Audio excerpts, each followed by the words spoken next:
The first rays of dawn painted the sky in hues of orange and pink as Ayan stepped out of his small one-room house. The air was crisp, but he barely noticed the chill. His mind was occupied with the long day ahead. Life had never been easy for him, but he had learned early that complaining would not change his circumstances. Only hard work would.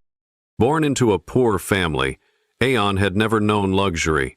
His father had been a simple blacksmith, his mother a homemaker who managed the house with whatever little they had. There were days when even a single meal was uncertain, but his father's words always echoed in his ears. We may be poor, but we are not weak. Hard work is our wealth. At the age of 10, Ayan started working at a mechanic's shop after school. He would return home exhausted, grease staining his hands, but his heart was full of dreams. He wanted to study, to build a better life for his family. However, life had its own plans. His father fell ill, and with no savings, the burden of the household fell on his young shoulders. School became a distant memory, and survival became his only priority. Days turned into years.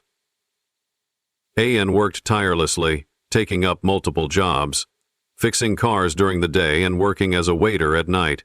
He rarely slept more than a few hours, but he never let exhaustion weaken his determination. People often pitied him, but he never sought sympathy. He believed in action, not complaints. One evening, after an especially long day, he was closing the garage when an expensive car pulled up. A well-dressed man stepped out, frustration visible on his face. "Can you fix this?" he asked, pointing at the vehicle's dead engine. Ayan nodded and got to work. Hours passed, but he didn't stop. Sweat dripped from his forehead, and his fingers ached, but he refused to give up.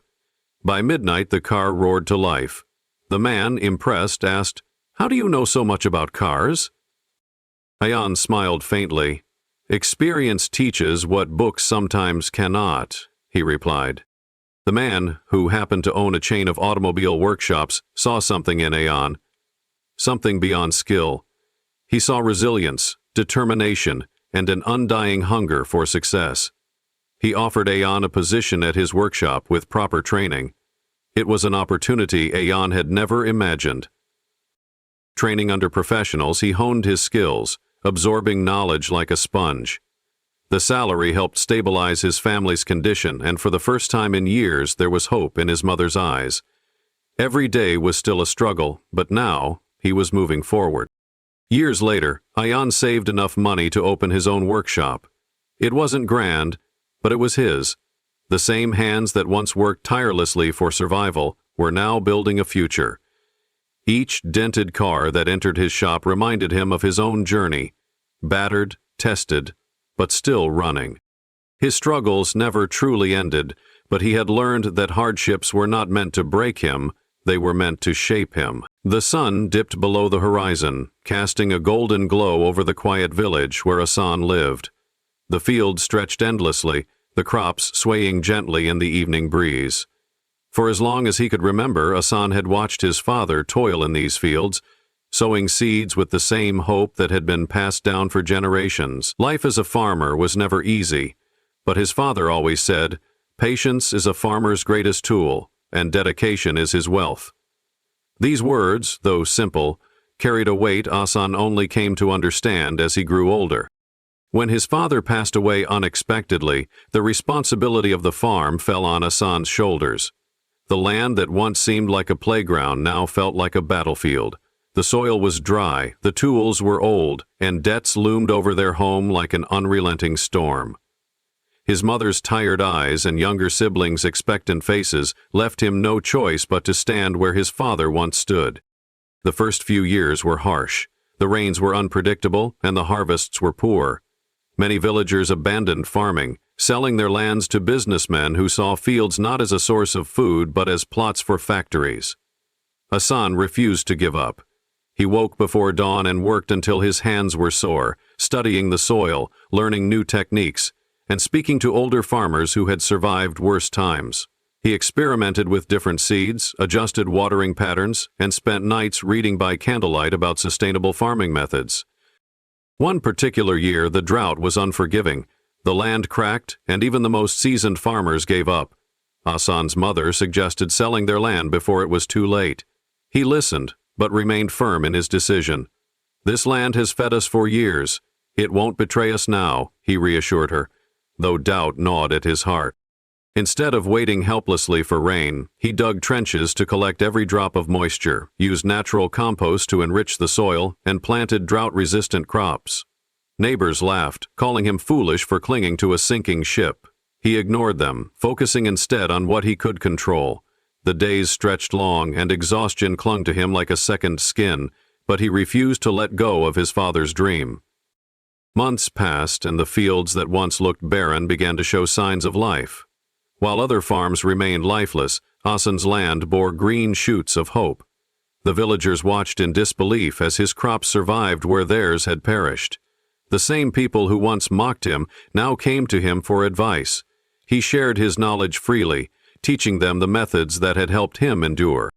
When harvest season arrived, Hassan's yield was more abundant than ever. He not only had enough to sustain his family, but also to sell in the market at a good price. For the first time in years, their home was free of debt.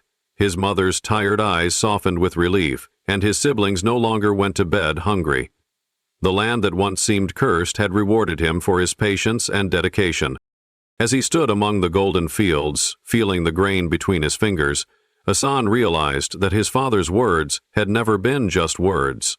The land had tested him, demanded everything from him, but in the end, it had given back more than he had ever imagined.